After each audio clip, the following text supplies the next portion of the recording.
The Green Bay Packers in 2011 looked like world beaters during the regular season. They went 15-1. Now, I watched the team all year, and I kept saying that at some point in time their lack of defense is really going to catch up with them, and they're going to face a team like the New York Giants who matches up against them, and they're going to get knocked out of the playoffs. They won't even make the Super Bowl, and that's exactly what happened. Had to be a disappointing end to what looked like a very promising season for Green Bay. Well, 2012 comes around and they start off the season 2-3, and you're like, ooh, this Packers team is kind of boo-boo. They don't look right. And I don't know if they ever were fully right, but they did right the ship. After starting off 2-3, they ended up finishing 11-5 and winning the NFC North. Won a playoff game against the Minnesota Vikings in the wild card round before San Francisco kind of handed them their lunch in the divisional round. Offensively, Aaron Rodgers is a stud. For my money, the best quarterback in the NFL today. And he had 4,295 passing yards, 39 touchdowns, 8 interceptions. Not only is he a guy, I think, that really has a great command of his position and a great command of his offense and his scheme and a great command of opposing defenses, he's incredibly efficient. He's a great athlete. I mean, I could go on and on about the greatness of Aaron Rodgers, and I really mean that. But there are times, I think, where the Green Bay Packers put too much pressure on him and expect too much out of him, and it's not necessarily a good thing because when you look at all the weapons he has in the passing game, one thing that was lacking was having everybody healthy. They brought in Cedric Benson expecting him for some odd reason to be a great contributor in the running game. Of course, he got hurt early and they couldn't count on him the rest of the year. Jordy Nelson had games that he missed. Greg Jennings missed games. Randall Cobb missed a game or two. They just, to me, never really seemed to fully be operational on firing on all cylinders on offense because they were always missing one or two pieces, but they had enough weapons at least to get by. But no running back on that team had more than 500 yards rushing. That means that the Green Bay Packers, by and large, were predominantly a one-dimensional team. And no matter how good you are at that one dimension, at some point in time, it's going to cost you because you put too much pressure to succeed on that one phase of the game that you do well. Now, defensively, the 2011 season, obviously the defense was all of the problem. They were just terrible. So they went into last year's draft attempting to address their defensive deficiencies, and, it worked relatively well for Green Bay. They were much improved statistically, even though they were nowhere near a dominant defense by any stretch of the imagination. I think in particular the secondary improved big time. Casey Hayward was a stud as a rookie. Sam Shields has probably played himself into a decent-sized contract. Woodson made a great transition to free safety, even though he missed a good portion of the year with the broken collarbone. So the lack of being able to keep everybody healthy, I think, kept this defense from making even greater strides. But even in that case, when you got to the divisional round of the playoffs, Kaepernick exposed that there are still flaws in the Packers' defensive unit. Now, heading into this offseason, I would expect free agent wide receiver Greg Jennings to be gone. The Packers probably have decided they're not going to invest a ton of money in a guy who sometimes struggles to stay healthy, and they feel like they've got enough weapons to make do without him on offense, and maybe they can draft a replacement for him in April. Other guys like Brad Jones I would expect to be re-signed. Sam Shields is a restricted free agent. I would expect him to perhaps even get a big money deal. Guys like Dietrich Smith, a guy who could play guard or center at least at a mediocre level, is probably going to be re-signed at least for depth, if nothing else. The Packers have never traditionally been big players in the free agent market. Every once in a while, they may make a great big splashy move like Reggie White, Charles Woodson, but in general, this is a team that tends to like to build from within, and that has been a great contributor to their success in recent years is the NFL draft. The Packers over the past 5 years have predominantly utilized a best player available approach, meaning they don't draft so much for need, they look at best player available.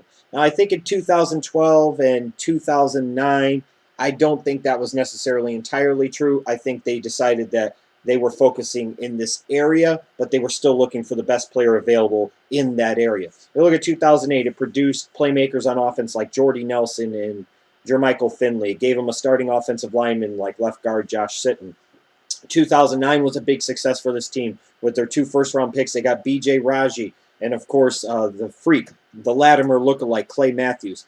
But other key players in there too, like offensive lineman T.J. Lang was a mid-round pick. Brad Jones was a late-round pick. 2010 brought him guys like Brian Bulaga, Morgan Burnett, Marshall Newhouse, James Starks. Mike Neal was a second-round pick who started to flash some of his skills in 2012, but you'd still like to see more out of. 2011, Randall Cobb was about it. Derek Sherrod looks like he could potentially be a big bust as a first-round pick, but it's a lot easier to get away with that Derek Sherrod pick when Randall Cobb is the weapon and playmaker and stud that he is, and you get him in the second round. The 2012 class obviously had some impact for this team with the defensive side of the ball, with Jarrell Worthy in particular. Guys like Casey Hayward, Jarrell McMillan is a nice player.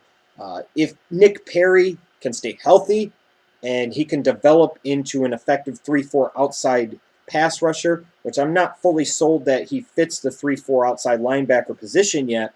If he can do that, that's just another way that the Packers have been able to help themselves in-house via the NFL draft. So it shouldn't be that surprising why the Packers won the Super Bowl in the 2010 season, because they had a couple of nice draft classes that produced some impact players. And it also shouldn't be that surprising, even with some misses. They haven't hit on every pick. They've had a couple of big misses. But in general, the Packers have been successful in the draft over the past several seasons. So it shouldn't be surprising to you that the Green Bay Packers potentially, especially with having the franchise quarterback like Aaron Rodgers, are a team similar to Brett Favre's Packers in the 90s that could potentially be contenders year in and year out from here on going forward. Now, when you look at the Green Bay Packers, you see a team with a great explosive offense that can score a lot of points and move the ball consistently. And you say, well, obviously offense isn't the problem. Their defense is the weaker of the two units, and that's where the majority of their efforts need to be focused on in this upcoming April's NFL draft. And I'm sure a lot of Packer fans feel that way. I don't agree at all.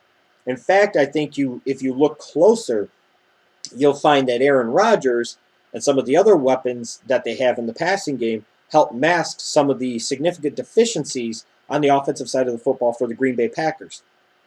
For many years, the Packers line has been nothing special.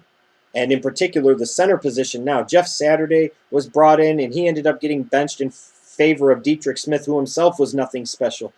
They need help on the interior of that offensive line. Ultimately, Rodgers is the franchise player. That's the guy that you got to protect. That's the guy you got to help out above anything and all else. With the potential loss of Greg Jennings, sure, you have guys still like Jordy Nelson and Randall Cobb and James Jones. With Donald Driver's retirement, he's out of the picture. Wide receiver becomes a much more pressing need than it might look like, because guys like Jordy Nelson can't seem to stay healthy for a full year. And the more weapons you have at wide receiver in that passing game for Rodgers, the more effective that offense is going to be. But I still think the single biggest need that this Green Bay Packers team has on either side of the ball, whether that's offensively or defensively, has to be the running back position. The Green Bay Packers really need to find a 3-down running back. They need to find a running back that can move the sticks, that could be successful in third and short and goal line situations, and help take some of the pressure off of Aaron Rodgers. Give a more realistic play action option to that offense, if you will. The Packers need a running game very bad. They don't need a running back that can come in and run for 1,600 yards necessarily, but they need a running back that opposing defenses are at least going to have to account for, at least have to respect. A running back that can run between the tackles, maybe has a little bit of big playability, and is also a bit of a force in the passing game as a pass catcher out of the backfield. In terms of potential guys that the Packers could be looking for in the first round, you could be looking at guys like Jonathan Cooper out of North Carolina or Barrett Jones from Alabama. You could be looking potentially at tight ends, because Jermichael Finley may very well be a cap cut, along with Greg Jennings going away. They could be in the market for a new number 1 tight end, which means guys like Zach Ertz from Stanford or Tyler Eifert from Notre Dame could be possibilities. Like I said, this is a good, before in another video, this is a good class for wide receivers in the 2nd, 3rd, and 4th round. But that means that it's a good class maybe if you're picking late in the first round. You could have guys like DeAndre Hopkins and Terrence Williams from Baylor. If Keenan Allen drops to you, you could look at a guy like Justin Hunter from Tennessee. But I still think the Packers have to go running back. And I'm not sure whether the better running back for them would be an Eddie Lacy from Alabama or a Giovanni Bernard from North Carolina. I think that's the emphasis.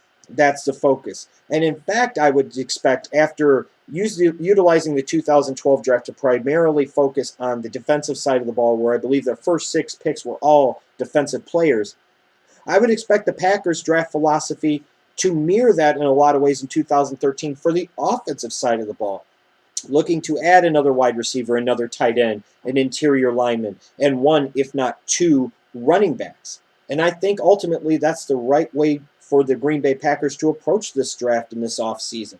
If they do, and they hit it on some of these guys, this is a team that will be a contender in 2013 and in the foreseeable future.